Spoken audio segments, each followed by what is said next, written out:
Hello, welcome to my channel. I am Stephanie, and this is going to be the Booktube Real Talk discussion video.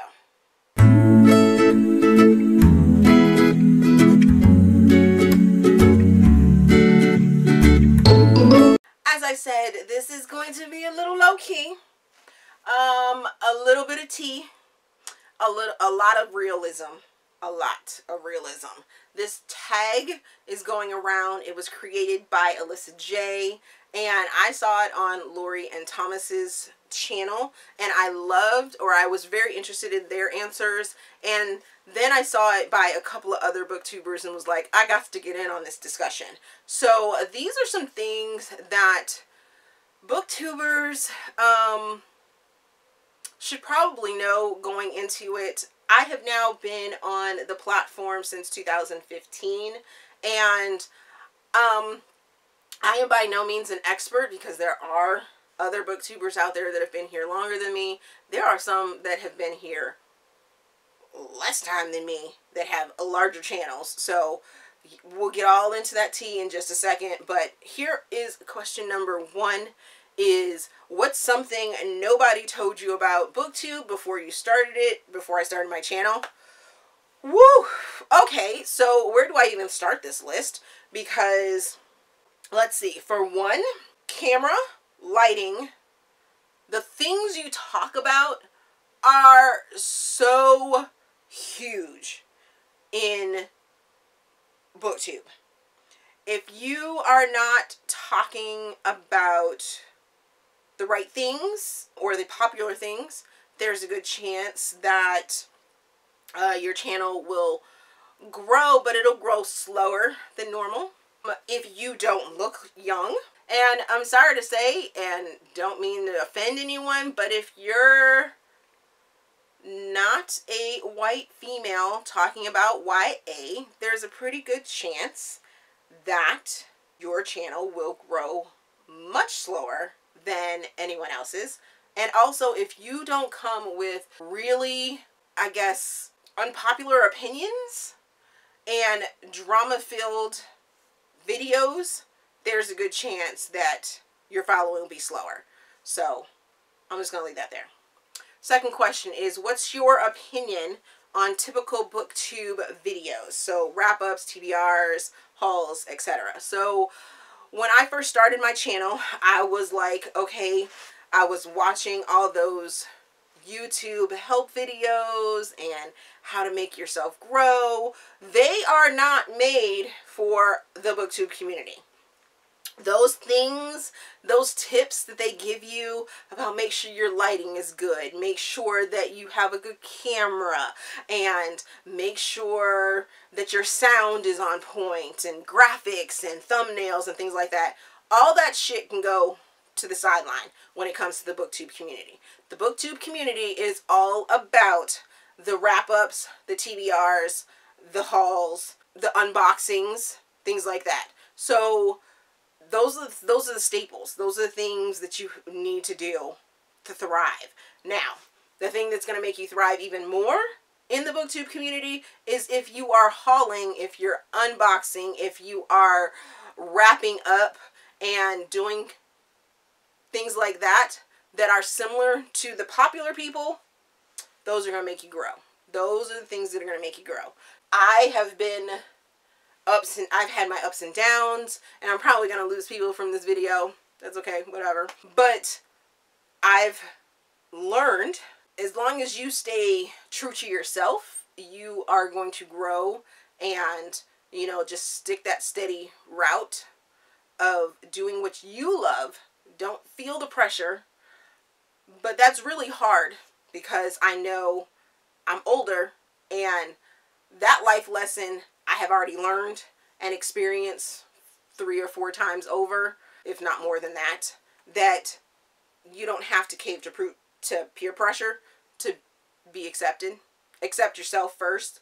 My mental health is, you know, it has its moments, but for the most part, I can work my mental health out, whereas some of the younger folks here on the platform are still learning and experiencing and trying to gather that understanding of self-love over pure love. Went off topic there. Question number 3 is, what is an assumption you had about Booktube before you joined? Was it proven to be correct or not? I think it proves itself every single day that even though people closetly, I think that's a word, are in the closet about romance, y'all love it. Y'all love it. And the fact that my channel is mainly based upon romance, I had to remember and learn that it is the slow and steady race, especially when it comes to Booktube. I'm not trying to be an overnight sensation, so I'm going to stick with my romance. I'm going to stick with my laurels. And then the other assumption was that white females do better on this platform. That's proven every single day. And every single video that I see when a white female booktuber talks about, I've been here for 6 months and I have 5,000 plus subscribers. Now, that does not happen all the time. It does not happen all the time. But the majority of the time, that does happen. And I've learned to let it go. Just let it go. Let it go. Yep. Let's see. Question number 4 is, what is something you've done that has actually helped you grow your audience? What have I done to grow my audience? So there's a couple things. I worked my ass off by going to book signings of the authors that I have been reading and getting myself into their groups, getting myself into their ARC teams, getting myself with their promotion teams to say, hey, come look at my videos and things like that. Getting my name out there, that has actually worked, because I have had many an author let me know that they appreciate my reviews in video form, and that just makes me feel better and keeps me going because I know somebody's watching my videos. Another thing that has helped me stay and grow is I've become more social on Twitter and Instagram. So those 2 platforms have really helped me with the cross promotion of it, and I definitely think people need to really get out there and do that. I used to think that collabs were the big thing, and yeah, they may be the big thing, but not very many people are reading romance. And even though I have been approached by some to do collabs and everything like that, that's only been recently, and we are working those things out to possibly do things like that. So there may be some more content that's coming for collabs and things like that. But yeah, that's definitely a thing. Definitely a thing that I've helped myself in making myself grow. And then there was, I don't know, I had a huge jump in the middle of last year, and I don't remember why I had that huge jump. But I definitely had, I want to say, a fairly big booktuber had shouted me out, and then all of a sudden there was this huge flood of romance readers coming out the closet like, hey, I like romance. I like romance. Oh, I see you're reading romance. Yeah. So that was a big thing, and I greatly appreciated that, and I loved it. Question number 5. What is a common mistake you see booktubers making and one that I made? Caring about the numbers? That's a big thing. Yeah, caring about the numbers. Too much. I had to let that go. I was very much into myself about the numbers. Like I said, last year was the first year is when I had actually hit 1,000 subscribers. And that was a huge thing. I mean, I started the channel in 2015. Granted, it was the middle of 2015. But 2015 to 2017 and didn't have 1,000 subscribers. It was crazy. I was putting out videos like crazy and my consistency was there, but I wasn't getting viewers. And I mean, I just stuck with it. And a common mistake is to get wrapped up in the numbers, get wrapped up in the analytics. The booktube community in the overall YouTube universe is so small. People haven't even really heard about us. I know that I have joined in some of their live chats when it comes to those content influence and everything like that. And I'm like, hey, what advice do you have for a booktuber? And they're like, booktube what? Oh, that's a community? Yeah, that's a community. Can you help a girl out with some advice on how to make my channel grow? They're like, oh, well, I don't know exactly. You know, you need to be consistent. And I'm like, I'm putting out 3 videos a week, and I'm very consistent about that. Granted, it may not be at the same time on those 3 days, but I am consistently putting out 3 videos a week. So why am I not getting viewers? Hey, YouTube algorithm, can you help a girl out? What? So don't get bogged down in the numbers. Do what you love. Be relaxed on camera. Give your truth to the camera. Make sure you're talking to your audience. I know that's one of sort of my pet peeves, is the people that don't necessarily seem connected with the people that they're talking to. So as if they're not talking to me, they're just not connecting. So I kind of need that. Just a little, but I'm just one person. I'm just one person in that. Make sure you're connecting. Make sure you're looking at the camera every once in a while. You talk to your audience. Be personable. Question number 6 is, what are my thoughts on working with publishers and sponsors? So I am down for it.